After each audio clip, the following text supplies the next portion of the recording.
अब एक चीज़ बताइए, जो आपको भी ऐसा फील होता है कि क्योंकि ये तो आपका काम ही है जी तो, कि वेदर इज शिफ्टिंग, कि क्योंकि अब देखो गर्मियां बढ़ गई हैं, अगर हम इंडिया की बात करें गर्मियां हमारी बढ़ गई हैं।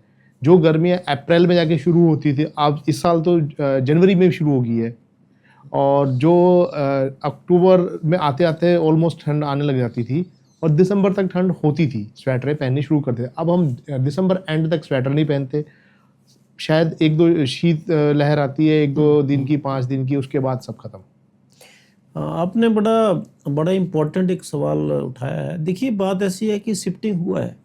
अगर आप डाटा भी देखते हैं पिछले 10 साल में जो विंटर है वो शिफ्ट हो गया। अब जो है विंटर आपको जो है बर्फ़, देखिए इस साल की बात है, बर्फ़ जो है आपको अच्छी बर्फ़ जो फरवरी में मिली, बाई एंड फरवरी में मिली, जो Right. बर्फ़ होनी चाहिए थी दिसंबर और जनवरी में। एग्जैक्टली।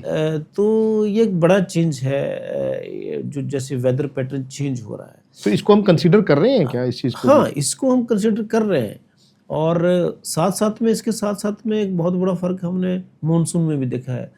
हाँ, क्योंकि मॉनसून में मॉनसून बहुत में ज़्यादा फर्क बदलाव, है। ऐसा बदलाव है कि मॉनसून जो है एक बहुत बड़ा मतलब हमारा एक बहुत बड़ा स्टडी का एरिया। और मौसम विभाग की बात करते हैं कि पूरे देश में 80% जो बारिश होती है, जो रेन आती है, वो मॉनसून से आती है। बिल्कुल। तो उसके बदलने का तात्पर्य है कि पूरा देश का एक तरह से इकोनॉमी उसके ऊपर डिपेंड करता हाँ है। बिल्कुल है। अब कृषि प्रधान देश है, पूरी खेती उसके ऊपर निर्भर करती है। तो पिछले 10 साल से डाटा ये भी बताता है कि जो मानसून का विड्रॉवल है नॉर्थ वेस्ट इंडिया में या हमारे यहाँ पंजाब और हरियाणा में, वो भी डिले हो गया है। करीब करीब आप देखिए मानसून अक्टूबर 10 या फर्स्ट वीक तक अभी विड्रॉ हो रहा है मानसून। ये जो सब जो बदलाव हैं, इससे होता है कि एक तो क्रॉपिंग साइकिल आपका बदल जाता है। हाँ जो बिल्कुल। फसल आपको मान लीजिए हार्वेस्टिंग पे आना है, वो नहीं आएगा हार्वेस्टिंग पे, बिल्कुल। आएगा भी तो, क्योंकि क्रॉप का भी एक ड्यूरेशन होता है, क्रॉप का भी साइकिल होता है। कि जैसे पैडी क्रॉप है, वो 3 या 4 महीने में मैच्योर होगी, ठीक है। हालांकि उसकी वैरायटीज अलग होती हैं, कोई अर्ली सोन है या लेट सोन है, उस हाँ हिसाब से, जी। लेकिन फिर भी बिल्कुल। तो पूरा आपको रीशेड्यूल करनी पड़ेगी चीज़। क्योंकि इंसान को तो माइंड में वही होगा ना कि भाई अप्रैल में ये होगा, वो तो जून जुलाई में बारिश आएगी और ये बिल्कुल है, लेकिन अब बिल्कुल जुलाई में बारिश नहीं आ रही है, नहीं आ रही वो अगस्त से शुरू होती है। जी। तो जैसे एप्पल है, हाँ हाँ एप्पल बेल्ट है, तो वहाँ पे भी उनको कुछ टेम्परेचर, एक कूल टेम्परेचर चाहिए बिल्कुल। उस समय पे। और सबसे इम्पोर्टेंट बात मैं आपको बात करता हूँ, जो हमारे वाटर रिसोर्स है, जो पानी है। देखिए अगर आप पहाड़ों की बात करते हैं तो अभी जैसे फरवरी में स्नोफॉल आया, तो दिक्कत क्या हो रही कि वहाँ तो ड्रिंकिंग वाटर जो है बर्फ़ से आता है, बिल्कुल। तो वहाँ तो पानी नहीं है। तो अगर लेट बर्फ़ आती है तो वो पिघल जाएगी, वो नहीं टिकेगी पहाड़ों पे। तो क्या रहेगा, नंगे पहाड़ रहेंगे, बिल्कुल। और हम निर्भर रहेंगे बारिश पे। बारिश पे। और पीने की बारिश का पानी तो बह जाता है, वो रुकता नहीं है। हाँ सर, इसी पॉइंट से क्वेश्चन आया मेरे माइंड में। जी पहले क्या होता था, बारिश होती थी, जब मानसून आता था 5-5 दिन की झड़ी लगती थी, जी जिसे कहते हैं सावन बरस रहा है। जी तो 5 दिन की, 7 दिन की रिमझिम बारिश होती थी, दूधिया अंबर होता था और ये सब चीज़ें चलती थी, और पानी जमीन में धीरे धीरे बैठता था, वाटर लेवल बढ़ता था। अब क्या होता है, 1 घंटे में पूरे हफ्ते की बारिश होती है, पानी नालों में, नालों से आगे नदियों में, नदियों से आगे बह के समुद्र में, और बाढ़ भी आती है। ये बड़ा फर्क है आपने जो ये ऐसा क्यों हो रहा है? ये देखिए, ये सब चीज़ें क्लाइमेट चेंज जो एक हम बात करते हैं। अगर आप डाटा आईपीसीसी का भी डाटा देखते हैं तो उसमें टेम्परेचर करीब 1 डिग्री से ज़्यादा बढ़ा है प्लेनेट का, अगर ग्लोबली भी हम बात करते हैं। और हमारे यहाँ इंडिया में भी हम कब पीछे नहीं है। तो 1 डिग्री से भी इतना इफेक्ट आ जाएगा? नहीं देखिए, इफेक्ट उससे क्या आता है, मैं आपको समझाता हूँ आपको। जैसे टेम्परेचर बढ़ेंगे तो हमारी हवाएं जो हैं उनकी दिशा बदलती है। एक तो दिशा बदलती है, दूसरी उनकी गति बदलती है। अच्छा। जब ये गति और दिशा बदलेंगी तो क्या होगा कि वो जो उससे क्या होगा कि जैसे टेम्परेचर ज़्यादा हो गए तो हवाओं की गति भी तेज़ हो जाएगी, और सीवियरिटी जो है इवेंट्स की, कोई भी, चाहे बारिश है, चाहे तूफान है, चाहे हेल स्टॉर्म है, तो सीवियरिटी बढ़ती है उससे। ऐसे हुआ ना, जैसे आप किसी पानी को गर्म कर रहे हैं बहुत समय पे, एकदम गर्म हो जाता है तो उबल जाता है उस तरह से। तो उससे ये होता है कि जितने भी आपके वेदर सिस्टम्स हैं उनकी सीवियरिटी बढ़ती है। सीवियरिटी अगर बढ़ेगी तो क्या होगा कि वो बरसेंगे, लेकिन वो बहुत कम समय में बरस जाएंगे, क्योंकि बहुत तेज बारिश हो जाएगी। अब उसका मैं आपको नुकसान बताता हूँ क्या है। नुकसान उसका ये, जैसे आपने कहा कि बहुत तेज बरसेंगे, बहुत कम समय में जो झड़ी जो है आप बता रहे थे बारिश से 4 दिन 5 दिन चलती थी, वो करीब 2 दिन की रहेगी। तो एक तो ज़मीन के नीचे पानी कम गया, बिल्कुल, रन ऑफ ज़्यादा बढ़ जाएगा, फ्लैश फ्लड ज़्यादा आएंगे और पानी कंजर्व नहीं होगा, ग्राउंड वाटर कम हो जाएगा और साथ साथ में जो है फ्लैश फ्लडिंग की सिचुएशन हो जाएगी, प्रॉपर्टी जान माल का नुकसान होता है। बिल्कुल है। तो ये जो सब चीज़ें हैं, ये जो मैंने आपको बताया कि जो एक्सट्रीम वेदर इवेंट्स जो बढ़ रहे हैं आजकल, तो ये एक मुख्य हमारे पास एक जो हम देख रहे हैं कि एक चैलेंज भी इसको कह सकते हैं हम, कि इसको हमें एड्रेस भी करना है और इनकी सीवियरिटी को देखते हुए। और एक तो दूसरी बात ये है कि समय भी थोड़ा लोगों को, जैसे हमारा फोरकास्ट हम देते हैं, एक तो इसकी एक्यूरेसी अच्छी होनी चाहिए, बहुत बिल्कुल सर, काफ़ी ठीक है, लेकिन और हम इस तरीके और इम्प्रूवमेंट करने की ज़रूरत है। एक तो एक्सट्रीम वेदर इवेंट्स की सीवियरिटी और साथ साथ में लीड टाइम का पर्पज़ ये है कि जैसे हम फोरकास्ट देते हैं तो वो समय भी मिलना चाहिए सरकार को। मान लीजिए कोई स्टॉर्म की हमने फोरकास्ट दे दी, अगर वो 1 घंटा या आधा घंटा पहले पहुंचती है तो उस वार्निंग का कोई मतलब नहीं है, क्योंकि कुछ हो नहीं पाएगा उससे। सही बात है। तो 2 चीज़ें हमारे आगे जो बहुत बड़े चैलेंजेस है कि ये जो एक्सट्रीम वेदर इवेंट्स बढ़ रहे हैं या अनशेड्यूल्ड रेन्स हो रही हैं या सीजनल शिफ्टिंग हो रही है, जैसे आपने कहा, तो बहुत हमें इमीडिएट कुछ जो है मेजर लेने की ज़रूरत है। हम ले भी रहे हैं।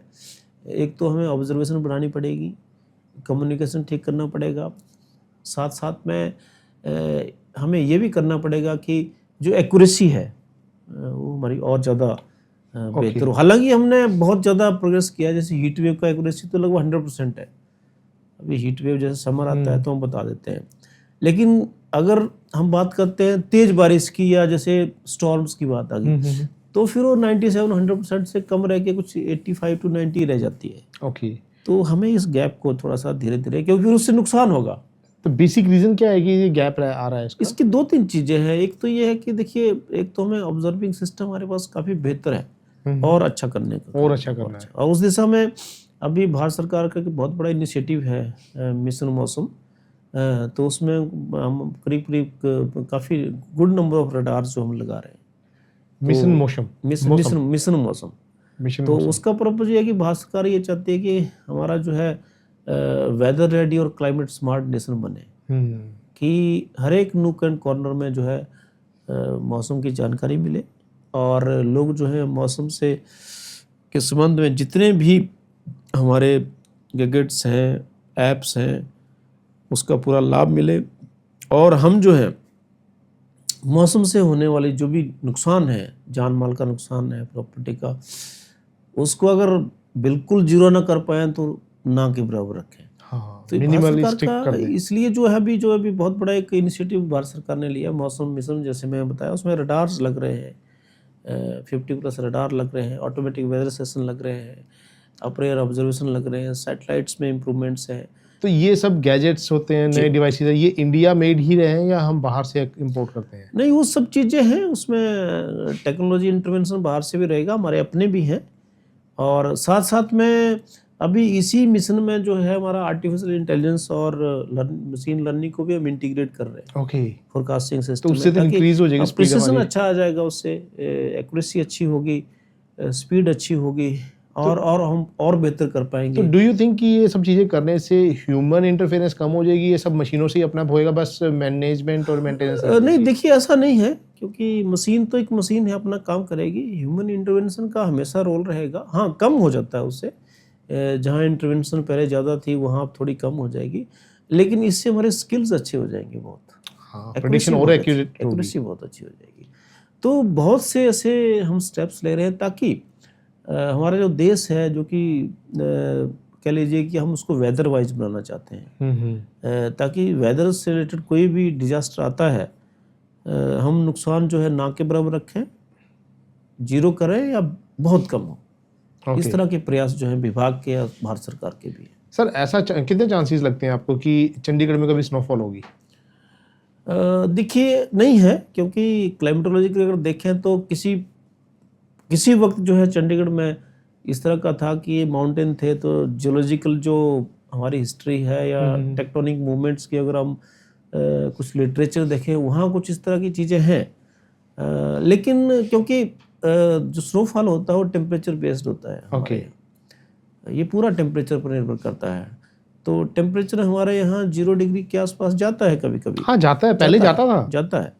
लेकिन पर्याप्त मॉइस्चर ना होने की वजह से, और स्लीट वगैरह कभी आपने देखा होगा कि स्लीट जैसे होता है कि नीचे एक परत बन जाती है। Yes sir. उसको फ्रॉस्ट बोलते हैं। तो एक जम जाती है। उस तरह की संभावनाएं तो रहती हैं विंटर्स में, लेकिन स्नोफॉल की संभावनाएं यहाँ इसलिए नहीं है क्योंकि बहुत लंबा टाइम, बहुत कंसिस्टेंस इस तरह के टेम्परेचर हमारे नहीं रहते हैं।